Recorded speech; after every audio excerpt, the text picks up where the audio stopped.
അയ്യോ അയ്യോ വയറിളക്കണേ. അയ്യോ എടാ നീ അവിടെ ഇവിടെ ഒക്കെ തോടണ്ട. തിരക്കഥ പറയാ. ഒരാഴ്ച കൂടി സഹിച്ചാ പോരെ. ഒരാഴ്ചയും കൂടി ഏടാക്കില്ല. എന്ത് പറ്റിയടാ? എന്തായാലും കാണാൻ സൂപ്പർ ആയിട്ടുണ്ട്. എന്ത് പറ്റിയത് പറയടാ. നമ്മുടെ മുഖന്റെ പേരില്ലേ, ആ പേരുടെ അടുത്തുള്ള മണലിനോട് വീണ്. എന്ത് മൂത്രപ്പര വിടുന്നു? എടാ മൂത്രപ്പരല്ല, നമ്മുടെ ആ മൂന്നഞ്ചേന്റെ വീടില്ലേ, ആ വീടിന്റെ ആ വളവില്ലേ, ആ വളവിലൊന്ന് വീണാണ് അവൻ. എപ്പാ നീ എന്തിനാ അങ്ങോട്ട് പോയത്? നമ്മുടെ രാഹുലില്ലേ, അവന്റെ കൂടെ പോയത്. എന്ത് രാഹുലിനെ ചന്തി കഴിക്കാൻ പോയ?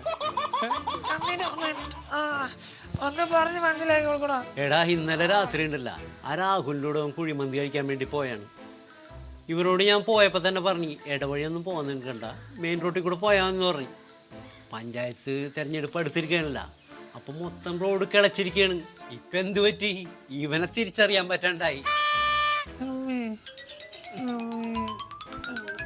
അവിടെ അല്ല, ദേ ഇവിടെയാണ്.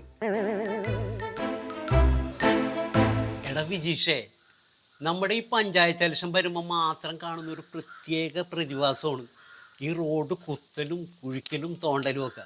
അതുകൊണ്ടാണ് ഞാൻ ഇവനോട് പറഞ്ഞത് ആ വഴി പോണ്ടാന്ന്. മനസ്സിലായ? എന്തായാലും നിങ്ങൾ സമ്മതിക്കണം, കാര്യങ്ങൾ കൃത്യമായി പറഞ്ഞല്ല. ഇതേപോലെ വെളുപ്പാൻ കാലത്തെ ഞാൻ നടക്കാൻ ഇറങ്ങിയതാണ്. എൻ്റെ ഇത് ഈ കോലായി.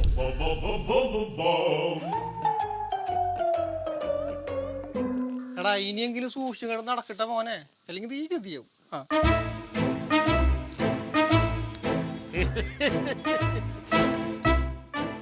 എടോ താനറിയിച്ചിരിക്കണ്ട, ഇനിയിപ്പോ അടുത്ത തെരഞ്ഞെടുപ്പിൽ തനിക്കെന്നാണ് പറ്റാമെന്ന് നോക്കിയിരുന്നു.